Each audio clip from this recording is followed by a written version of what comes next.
Alors, correction concernant le dossier sur la guerre du Vietnam 1964-1973.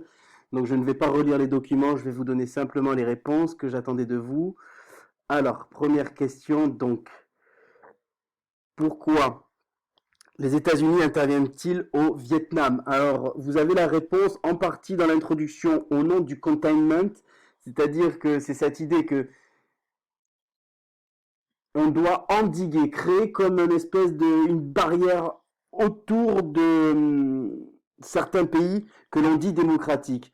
On sait que si le Vietnam tombe, ensuite c'est la théorie des dominos, ce sera toute la région qui va tomber entre les mains du communisme. Donc ce que souhaitent les Américains avant tout, c'est de créer comme un mur, une digue, d'où le mot containment. On va contenir le communisme là où il est et l'empêcher d'aller ailleurs. Ok. Et c'est au nom de ce containment que les États-Unis s'intéressent de très très près à ce qu'il se passe au Vietnam.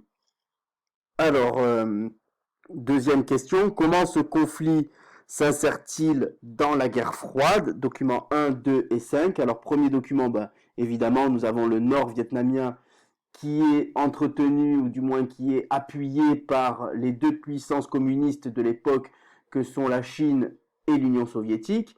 Et au sud, on a un État dictatorial, sûr, mais en faveur, en tout cas, de la politique américaine. Donc le sud, depuis la défaite des Français en 1954, est entre les mains d'un dictateur plus ou moins entre les mains des États-Unis. Il est coopératif avec l'Occident, et on a le Nord qui, lui, par contre, est entre les mains de la Chine et de l'Union soviétique, et les Américains interviennent parce que justement, ce Vietnam du Nord commence à s'en prendre à la partie sud de ce Vietnam.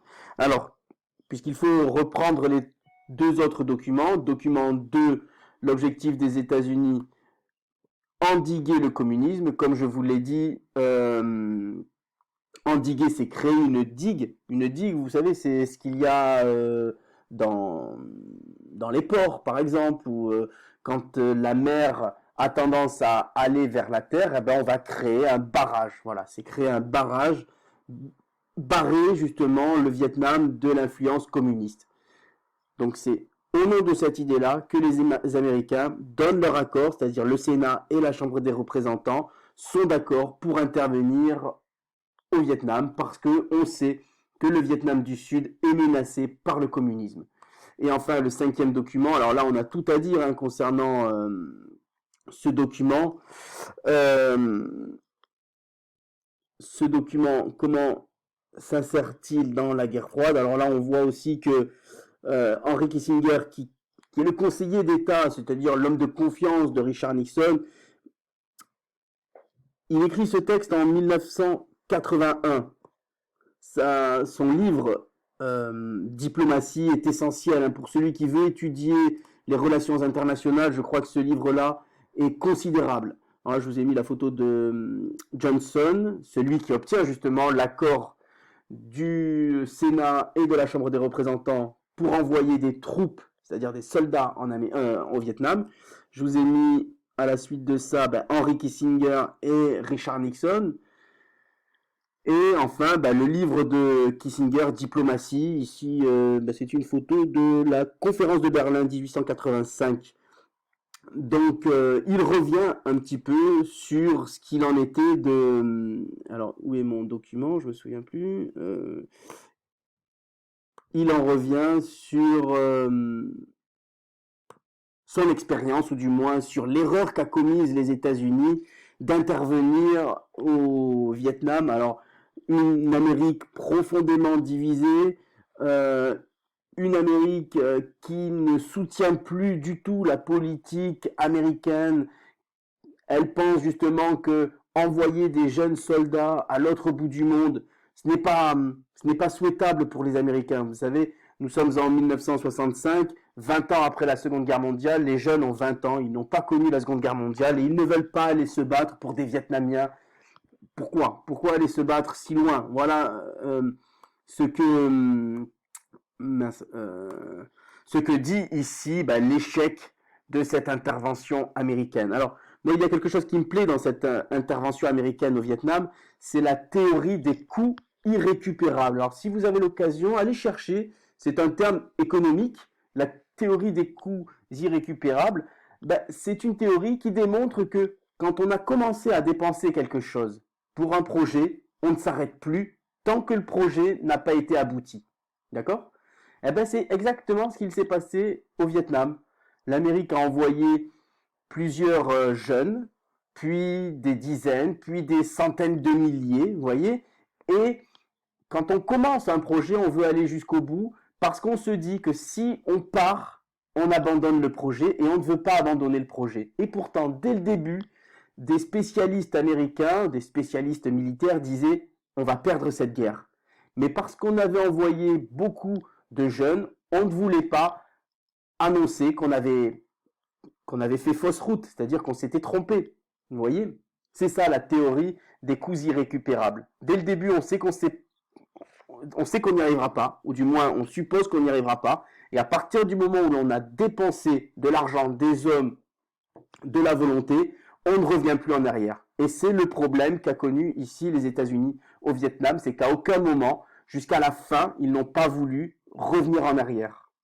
Ils auraient pu, en 1965, arrêter. On savait que c'était perdu, donc arrêtons dès 1965. Et pourtant, on a été encore plus loin, c'est-à-dire qu'on s'est encore battu jusqu'en 1973, soit 8 ans plus tard, on continue, alors que toute la population américaine ne veut pas de ce conflit. On veut se retirer coûte que coûte de ce conflit.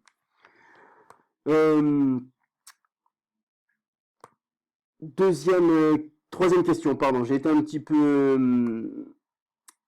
je me suis attardé sur cette question. Quelle est la stratégie de la guérilla communiste? Ici, vous avez le fameux général Giap qui a déjà permis au Vietnam de combattre une armée, là aussi redoutable, hein, la France. La France, dès la fin de la Seconde Guerre mondiale, doit affronter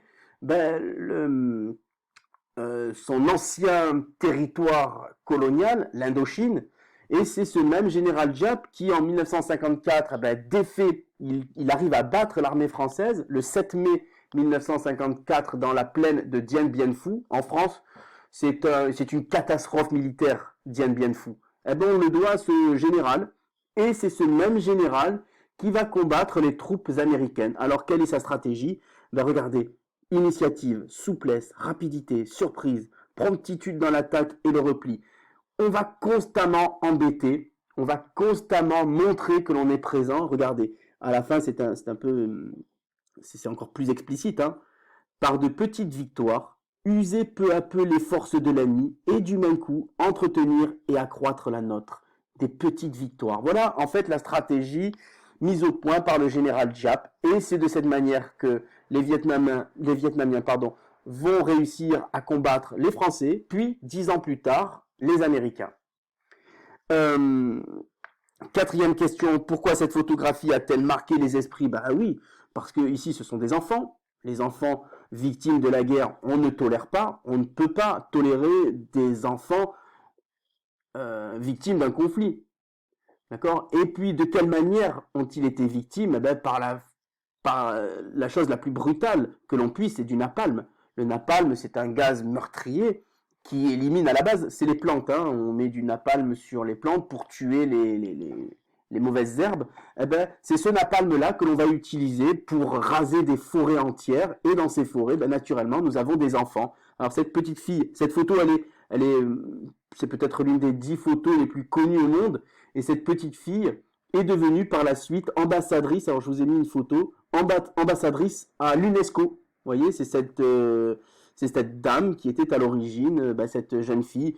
Pourquoi elle est toute nue? Parce que ses vêtements collent à la peau tant il fait chaud. Vous voyez, ce sont des chaleurs extrêmes. Enfin voilà, cette photo a choqué l'opinion publique américaine, mondiale. On savait dès juin 1972, même si c'est un peu tard, que les États-Unis ont fait des choses affreuses au Vietnam. Et c'est ici plus ou moins une condamnation de la politique américaine. On ne peut pas tolérer ça d'une grande puissance, ou du moins d'un pays qui se réclame grande puissance mondiale. Et enfin, Pourquoi l'opinion américaine est-elle de plus en plus hostile à la guerre? Ben voilà. On attaque des cibles qu'on ne devrait pas. Les enfants n'ont rien à voir avec ce conflit. Donc, on n'arrive pas à supporter cette idée. Et puis, deux, Henry Kissinger le dit très bien, on ne veut plus de ce combat si loin des États-Unis. On ne veut plus d'un combat qui ne concerne plus les Américains. Regardez ce qu'il dit à la fin. Lorsque ce postulat, c'est ce résultat optimiste s'effondra et qu'il apparut que le Vietnam était loin d'être une démocratie, le désenchantement fut terrible. Le désenchantement, c'est ça en fait. Hein. C'est le fait que on y allait au Vietnam pour rétablir la démocratie, mais en fait non, on s'est trompé, on n'a pas réussi. D'accord? Quel bilan politique et moral peut-on tirer de cette guerre? Le bilan politique, c'est l'affaiblissement des États-Unis. Les États-Unis ne sont plus les grands vainqueurs de la démocratie, les grands vainqueurs de la dictature nazie. Ce ne sont plus eux désormais qui ont le contrôle de la politique internationale et morale surtout. On sait désormais que les Américains sont capables de choses affreuses, comme cette photo le démontre. Voilà.